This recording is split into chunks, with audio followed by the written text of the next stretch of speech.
Yip, yip, yip, yip, yip, yip, yip, yip, yum, yum, yum, yum, yum, yum, get a job. Da-da-da-da, da-da-da-da-da.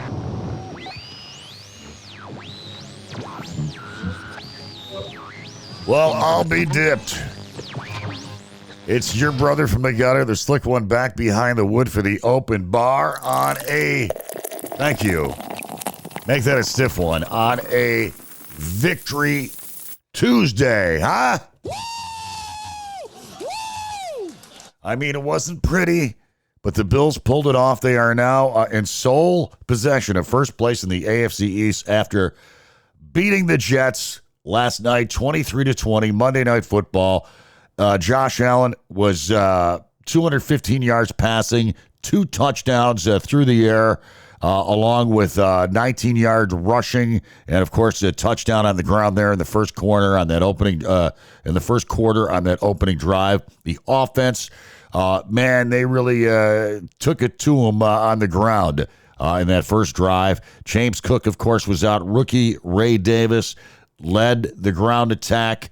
On defense, we got Taylor Rapp back. We got Teron Johnson. Each had 8 solo tackles. A.J. Epinenza had a couple of sacks. Daquan Jones ended up with one of his own. And, it was close. It was sloppy at times, yet it was exciting. It was a fun game to watch when the flags weren't flying. I think the ref in this game just wanted to get his mug on national TV. I think that's, I really do. I think that's why we saw so many flags out there. You get the idea that sometimes these guys just want to take over the game and be like the focal point of attraction, if you know what I'm saying. 22 accepted penalties for over 200 yards, which I believe is the most so far in the NFL this year. I think I heard that somewhere. The Bills physical right out of the chute. Ray Davis, even Kincaid ran over some people on that opening drive, in which, of course, Josh Allen, as I just alluded to, took it in on a quarterback sneak. Ray Davis, 98 yards on the ground, ran hard. I mean, had 55 yards receiving, including that 42-yard clutch catch where Josh Allen was scrambling to his right, as he often does, and you think he's going to go out of bounds. But then, no, he zaps it down the field like only he could do it. Only he could pull off something like that. And Ray Davis made a great catch. And you got to love this kid. I mean, we all know that he had a rough upbringing, was in a homeless shelter at one time, and his parents were in and out of jail. So, I mean, listen, for this kid to, he was the Bills' third-round pick, so obviously they obviously think highly of this kid, and he's humble, super humble. Thanked the offensive line, his running backs, fellow running backs that support him. Was just very down to earth in his post press conference after the game.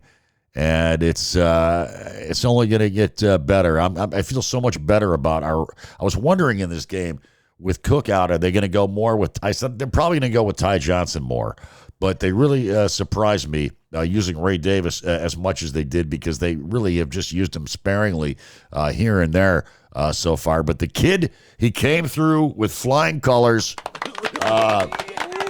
Ray Davis, you got to love this kid. And Kincaid had a good game as well. Curtis Samuel even caught a couple of passes, as did Mac Hollis, Keon Coleman.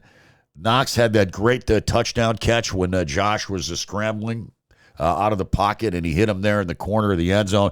Great to see Knox getting a TD catch. That's his first of the year. Coming into this game, he only had like 3 catches for 30 yards, which is insane.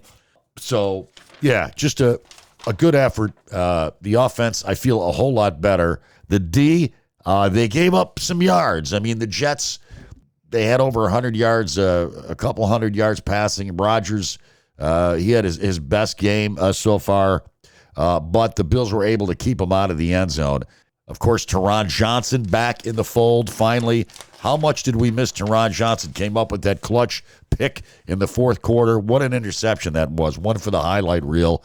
And last week, it was Terrell Bernard who had the clutch interception. I mean, we really missed those two guys more than we knew, I think, even though the kids from UB did a good, solid job. Still, I mean, having those two guys back. Taylor Rapp was back as well, wearing the kazoo helmet. It was good to see him back. He looked like, I thought it was Kelso for a minute there, came out of retirement. Yeah, I mean, just a great team effort all the way around. And what can you say about Tyler Bass? Missed another extra point, missed a field goal, but did make the game-winning field goal to 3:43 with 3:43 left in the fourth quarter. But I would think that he is standing on shaky ground at this point. And how about Amari Cooper, huh? The Bills trade, we need that wide receiver on the outside, and the Bills got an all-pro. He's only 30 years old. I mean, he's been around since 2015. He's got 8-9 years in the league, was originally drafted by the Raiders. Then he was traded to the Cowboys, played well with the Cowboys, went to the Browns, played well with the Browns. Last year, he averaged 17 yards a catch. I mean, the guy on a shitty Browns offense, this is a major upgrade, and it'll take a lot of the pressure off Keon Coleman to develop so quickly as the number one. So, yeah, great move getting Amari Cooper. And here's the deal. It only cost us a third-round pick and I believe a seventh. And check this out. He's only going to cost $800,000 towards the cap this year because evidently the Browns paid him most of his money up front in a signing bonus. So, I mean, we got an all-pro wide receiver for $800,000 and a third-round pick. Of course, the Bills are only like $4 million under the salary cap, so there's no way we could have gotten, what's his face from the Raiders, who the Jets just traded for. So good move, great move. I love the Amari Cooper move, and he'll get in there right away and start playing, and it'll also open up things underneath for our tight ends.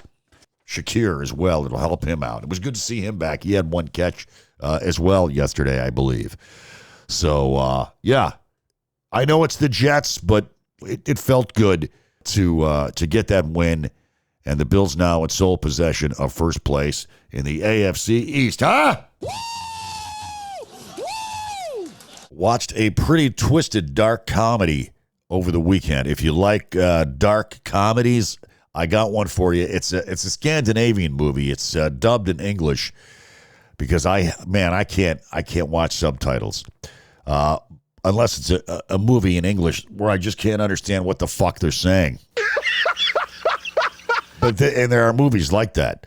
But this is it's called The Trip, and it's about this married couple, and they take this vacation to a remote cabin, which each one has a plan to kill the other one. So, yeah. So they're not very happily married. One of them is like an actress, and the woman is an actress. She's not famous or anything. She's just like a run-of-the-mill, trying to break into showbiz actress, doing TV commercials and shit. And her husband is a soap opera director. So, anyways, they can't stand each other, and they go to this cabin, and these burglars show up. Actually, they're not burglars. They're escaped convicts, 3 of them. And they show up, and insanity ensues. We're talking a lot of violence, a lot of graphic violence, a lot of bad language, all the things that Slick Daddy loves. The Trip, it's pretty twisted. Check it out if you dare. I smoke a lot of dope, and I get drunk, and there's nothing wrong with that. Also, there's a new movie that looks very, very cool. Saturday Night Live movie, which is, it's called Saturday Night. It's at the theaters. And this is a movie all about the first episode ever of Saturday Night Live back in 1975. So you've got actors that played Chevy Chase, actors that play Dan Aykroyd, and they play them from what the reviews are to the T. They don't necessarily look exactly like them, but their voice, their mannerisms, all that, just like the original cast. And it's just a story about how crazy that first night was when they were preparing to go on for the first episode, and how like they had reruns of the Tonight Show. The corporate suits had reruns of the Tonight Show ready in case things went south on the first episode of Saturday Night Live.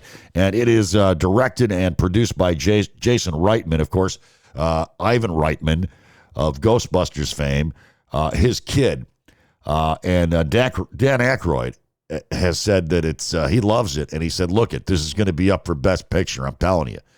So it did $3 million at the box office, which isn't big, but listen, some of the best movies stiff at the box office. It's always the popcorn movies that make because the public has shit taste, as we know. He has a lot of courage to face down Satan. So yeah, this looks like it's definitely worth checking out if you are a Saturday Night Live fan, as I am, and especially of the original cast. Socially, he fits in somewhere between a hooker and a bartender. So that's all I got for you right now on the open bar, where, of course, we are streaming. First of all, the easiest thing to find me is to go tell your friends, tell your idiot friends to go to www.slicktom.com, and you will come upon the Podbean podcast, the Slickcast. You just subscribe, click the subscribe button, make a comment, and of course, you can also stream us on Apple, YouTube, Podbean, Spotify, Amazon, iHeart, Podchaser, and what have you. So make sure you share this Slickcast with your lowlife friends. Let them know I ain't dead yet. I'm still here. We're still rocking. We don't need no stinking music here on Slick's Open Bar. Until next time, remain calm, circle the wagons, go Bills, live fast, die old. And yes, as always, weed, whiskey, and Warren Zevon.